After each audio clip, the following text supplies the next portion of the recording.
Be ready for dictation. 5 seconds to go.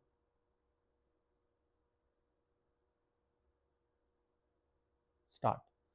A single judge bench dismissed a writ petition that challenged an industrial tribunal's holding that an accountant was a workman under the Industrial Disputes Act 1947. The court ruled that despite his accounting role, the workman primarily performed clerical functions without any supervisory or managerial authority.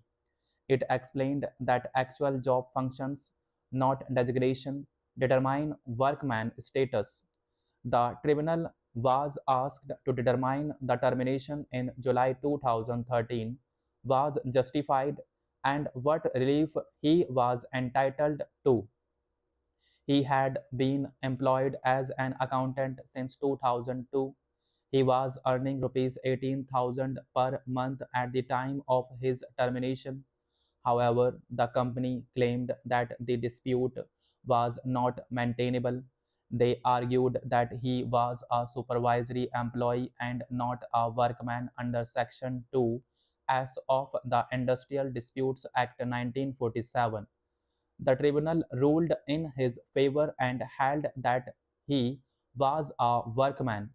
It explained that his duties were clerical in nature and he did not have supervisory or managerial powers.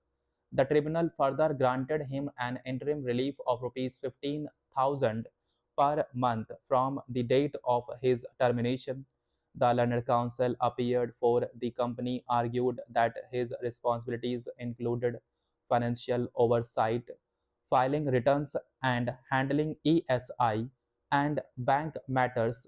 He submitted that these tasks only involved a supervisory role and hence he was not eligible for protection under the Industrial Disputes Act. Mr. Sangupta, representing the estate, argued that his role was purely clerical. He had no power to grant leave, initiate disciplinary proceedings, or oversee any subordinates. Thus, he submitted that the tribunal had correctly determined his status as a workman. He also defended the interim relief by arguing that he did not have any alternative employment and needed financial support pending final adjudication. Firstly, the court examined whether the tribunal correctly classified him as a workman. It noted that the main factor under Section 2S of the Industrial Disputes Act is not an employee's designation but the nature of his duties. The court observed that his tasks were clerical. They did not involve any supervisory responsibilities such as managing staff, granting leave, or initiating disciplinary action.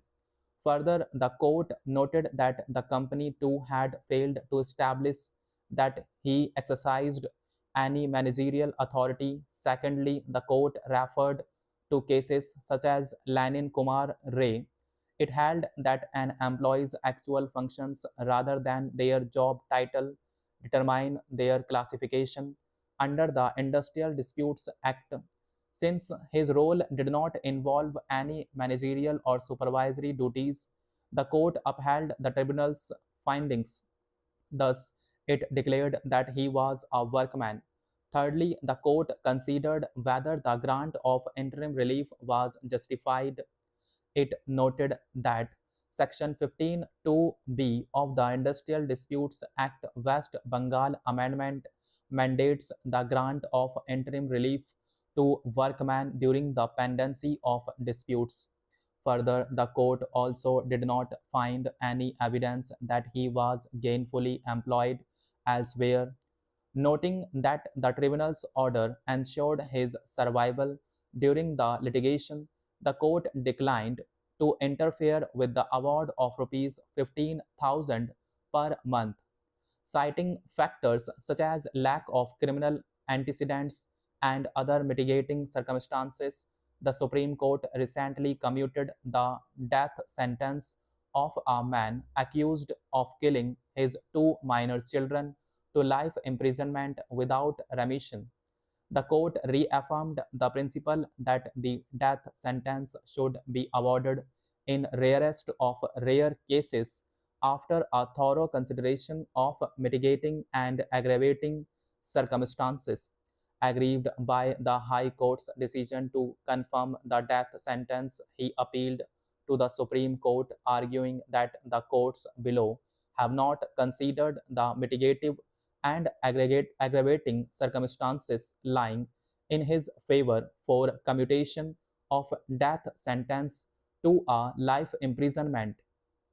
On pursuing the impugned decision, the judgment authored by Justice Carroll acknowledged the barbarity of the crime and the helplessness of the children who were killed by their father, however, emphasized that the death penalty should only be imposed in the rarest of rare cases after considering all mitigating and aggravating circumstances. The court stressed that factors such as lack of criminal antecedents, good behavior in custody, and the possibility of reformation can be grounds for commuting a death sentence to life imprisonment. Thus, the court partly allowed the appeal, modifying the sentence awarded to the appellant from the death penalty to life imprisonment without remission. The Supreme Court emphasized the importance of the principle live and let live.